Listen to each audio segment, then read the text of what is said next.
Okay, I know the Wii U gets a decent bit of hate, and some of it's warranted, but I grew up with the Wii U and it was my first personal console.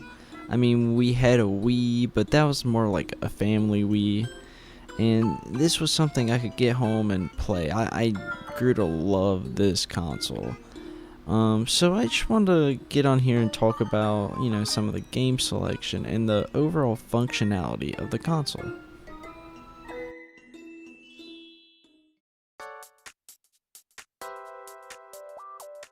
Well, it just so happens we can't talk about the Wii U without talking about the Wii U gamepad. And what can I say about this thing? I love the gamepad. It's big, it's bulky, sure, but it feels so nice in the hands. I don't know, it's like this was made to be held, man. Like, the Joy-Cons on the back, they have it flat. It's just a flat surface, but look at this. They have the grips. The grips are just perfect. Everything about like the shape of this, I love it. I love everything about the gamepad. The buttons aren't something that are like crazy, but they're comfortable.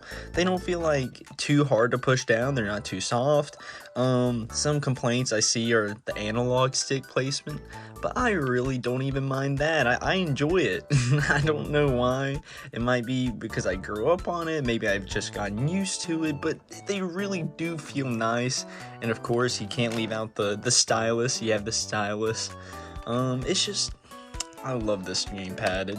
It's so nice. It's probably not better than a PS5 controller, but for what it was doing at the time, I think it did it well. Aside from the feel, whenever Nintendo was able to properly utilize the gamepad, it was always a great addition.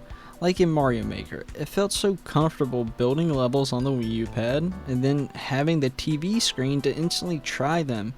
And honestly, in Mario Maker 2, it felt like a huge downgrade for me not having the gamepad to edit the courses. Mario Maker 2's on the Switch. I'll just play it on here. They have a dock, it'll keep it on the TV. It's the same thing. What the fuck? Or another great example, Super Mario 3D World. I always loved how interactive that game was with the gamepad. Being able to press on the gamepad screen and having blocks come out of the walls, or blowing into the mic and having the platform go up, or blowing into the mic and having Goombas go flying. Shit was so fun. I love that. And I like the new one. Like, I like the new port to the Switch. I play it. I've been replaying it. But it's just missing that tiny bit, It was a great addition, and I'll stand on that. The gamepad also went great with the new Wii U chat that utilized both the camera and the touchscreen, and let me tell you something, it was so cool. I loved being able to draw on the screen while on a call with somebody. Like this shit was blowing my mind. And especially since I didn't have a phone at the time, I didn't get a phone till like the 8th grade, so this was my phone basically. I would call people up after school and be like, hey, let's get on Minecraft mini games, or let's play our world or something. And oh my god, this shit was so cool. Now, I know I've been glazing the Wii U's gamepad, but there were also problems with it, like it being commonly underutilized in games like in Mario Kart 8, where the gamepad just shows the placements and has a huge horn on it for some reason, and instead of having something like a map at the least. But that wasn't the biggest issue with the gamepad. One of its biggest issues and complaints were that you were tethered to the actual Wii U. Like, you could barely go to the next room without it disconnecting, and honestly, it was a big downside.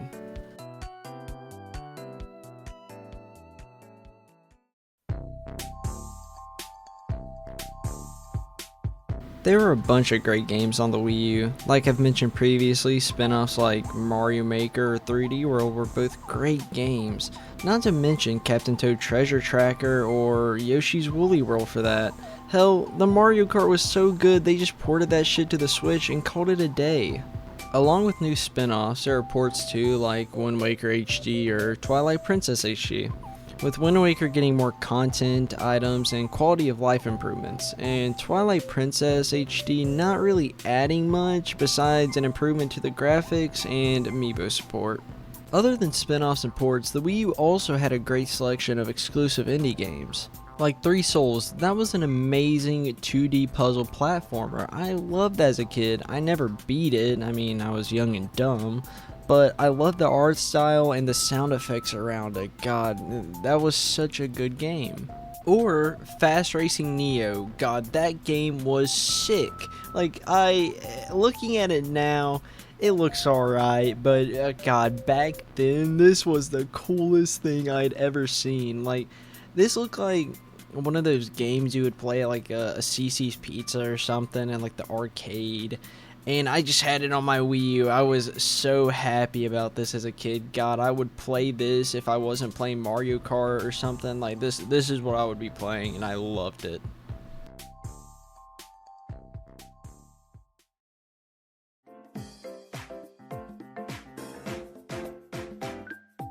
The online support for the Wii was alright, all things considered. It was slower than both of its competitors, the PS4 and Xbox One, but it was free. It had that going for it. You know what else was really slow? The eShop. If you wanted to just browse around, it took forever. Both the 3DS and Wii U had similar issues, with them both being web-based, and it just so happens that they were also both poorly optimized, really making it a chore to go through, so much so that if you somehow managed to remember what you wanted by the time you got in there, you still had to download it, so you might as well forget it because you've already taken enough years off your life. But the one redeeming quality the eShop did have though was always the wide variety of virtual console games. They had NES, SNES, Game Boy Advance, N64, DS, and yes, they had TurboGrafx 16 games. Unfortunately though, since the eShop was shut down in March of 2023, unless you already had the virtual console games, you'd actually have to mod your Wii U now to play them.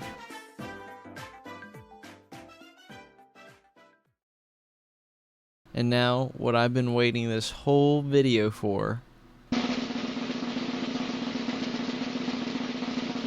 Miiverse.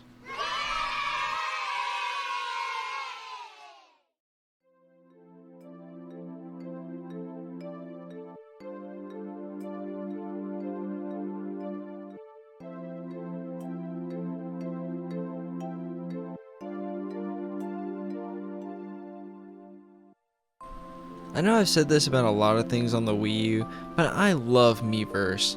Look, I can't help it this piece of plastic was jam-packed with a ton of unique features, and Miiverse just so happens to be one of them, okay?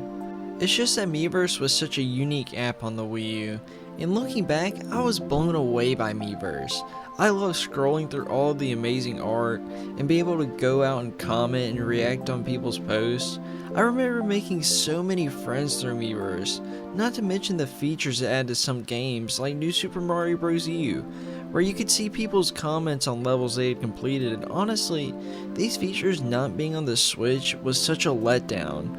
I wish they would have tried to implement it in some way, but it doesn't seem like they're doing it anytime soon, but maybe one day, who knows.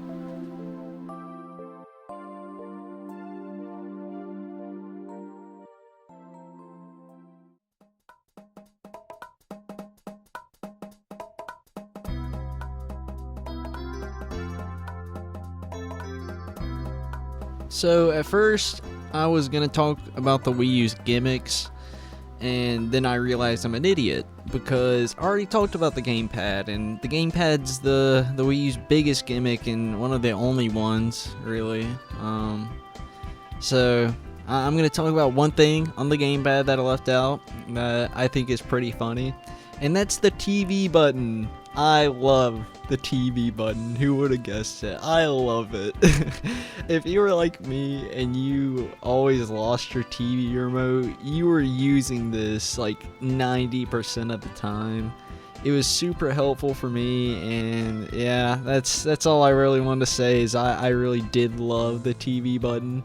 My friend told me that like he didn't think anyone actually used it, and I was like, no, I use it. I used it all the time. even after I really didn't even play my Wii U much and I was mostly playing my Xbox One at this point, I would still keep my Wii U pad charged just to be able to use that TV button. I swear I would. This is one of the most useful things on there, and yeah, that's all I'm going to talk about the TV button for.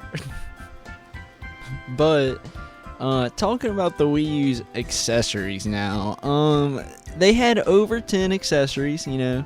At first, I was looking at this stuff for this video, and I was like, oh, 10, that's over 10, that's pretty good number. I thought there was like 3 or something, and I was like, I wonder how many were for the Wii. And so I looked up how many accessories were released for the Wii, and they were over 100. And I thought over 10, that's great. That's the Wii U got over 10 accessories, nice. Over 100 for the Wii. There's a few I know about on the Wii. You gotta have your balance board. You gotta have your zapper for Link's crossbow, of course. You know, the Wii wheel for Mario Kart Wii. You know, the nunchuck, you had all that, the Remote Plus, or the Classic Controller Pro, you know, you had all those. 10 for, that's almost half of what the Wii U has, and that's barely scraping the surface of the hundreds the Wii had. That's just insane to me. The Wii U had the Pro Controller, of course. They had the gamepad cradle and stand, the GameCube controller adapter, super useful for Smash Bros. You had, you know, of course, you had the Wii Remote Plus and nunchucks, you know. So I would say they're for both. You could use them on both. The microphone, you know, of course, for the karaoke games. How nice. The one useful one that I think is really useful, other than the Pro Controller here and the GameCube controller adapter, is the high capacity battery for the gamepad. That honestly would be pretty useful. You know, I was thinking that, but now I'm thinking you could have just plugged it in while you're playing. So how useful really is that? I guess. You had the amiibo, of course, and the stylus. I wouldn't really call that accessory, but yeah, screen protectors. That's just crazy. I get, and you could say the Wii wheel and the zapper you could use on the Wii U, so that's kind of a Wii U accessory, but that was released for the Wii, so that's crazy. Over 100 for the Wii. Impressive, really impressive. It really shows you. I was gonna talk about like gimmicks and accessories, and this is just like there's nothing to talk about here. It's just dry land. I mean, the Wii U, I guess, got all of those Wii accessories, so I'm sure you can use it on the Wii U, but yeah, unless you're playing a Wii game, you're gonna have to play a Wii game on your Wii, which is really the better way of playing a Wii game is the Wii U. I mean, it puts it up to like 1080p. I mean, that's pretty good. That's pretty good for the Wii U. I mean, yeah. I've said Wii a lot today, more than usual, surprisingly enough, but I really need a break. I'm gonna go play some TurboGrafx 16 games and probably just hit the hay.